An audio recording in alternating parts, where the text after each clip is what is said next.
जनपद मुजफ्फरनगर के जिला कारागार के माहौल को आध्यात्मिकता में बदलने का श्रेय जेल अधीक्षक सीताराम शर्मा को जाता है। उन्होंने मुजफ्फरनगर जिला कारागार का चार्ज लेते ही जिला कारागार में दर्जनों बदलाव कर दिए। जेल को ISO सर्टिफाइड प्रमाण पत्र दिलवाया। जेल में बंदियों के लिए लाइब्रेरी स्थापित की। जेल में कंप्यूटर लैब स्थापित किए। जेल में महिला बंदियों के लिए सिलाई सेंटर स्थापित किया। जेल में पवित्र धार्मिक पुस्तक श्रीमद् भागवत गीता को स्थापित किया और बंदियों के लिए अनेक सुविधाएं जिला कारागार के अंदर जेल अधीक्षक ने 1 वर्ष के कार्यकाल में शुरू की। लगातार कारागार में निरुद्ध बंदियों के लिए समय समय पर सुंदरकांड, कीर्तन, आरती व हवन पूजन, चिकित्सा कैंप का आयोजन किया जाता है, जिससे बंदियों में स्वास्थ्य व आध्यात्मिक ऊर्जा संचार हो, वे जेल से बाहर आकर सकारात्मक कार्य कर सके।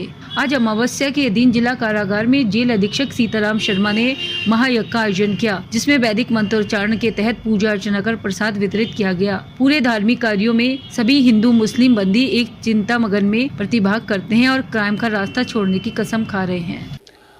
आज वातावरण में सकारात्मकता बनाए रखने के लिए यहाँ पर समय समय पर बंदियों के द्वारा और साथ में कारागार प्रशासन भी उसमें सम्मिलित होता है। हवन, पूजन इत्यादि के कार्यक्रम आयोजित होते रहते हैं। इसी क्रम में आज अमावस्या के पर्व पर हवन का आयोजन किया गया था, जिसमें सारे बंदी शामिल हुए और साथ में हम लोग सभी अधिकारी भी उसमें उपस्थित रहे और इस तरह से यहाँ पर एक सबका कल्याण हो, इस भावना के साथ ये सारे कार्य किए जाए।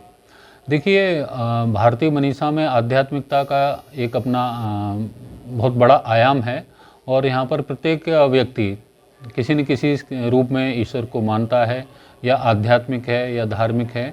तो और ये चूँकि जीवन जीने का एक हमें सकारात्मक मार्ग मिलता है जब हम आध्यात्मिक होते हैं और जब ईश्वर के सत्ता में भरोसा रखते हैं। तो बहुत सारी जीवन में जो जीवन चूँकि एक बहुत सरल सहज होता है, लेकिन उसमें समय समय पर कई विघ्न और समस्याएं आती हैं। तो ऐसी हालातों से निपटने में आदमी का जो आध्यात्मिक दृष्टिकोण उसे सहयोग करता है।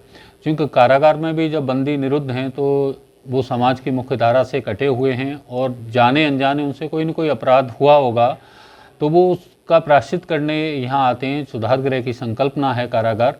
तो उस प्रायश्चित के क्रम में ये रहता है कि अगर वो अपना विश्लेषण कर पा रहे हैं बंदी कि मैंने किन परिस्थितियों में ये काम किया था और उस अपराध को दोबारा न करने का संकल्प ले रहे हैं, तो ऐसी स्थिति में आध्यात्मिक आयाम बहुत महत्व रखता है। दूसरी ओर इससे हवन, पूजन या फिर मंत्रोच्चारण से एक सकारात्मकता का वातावरण भी सृजित होता है।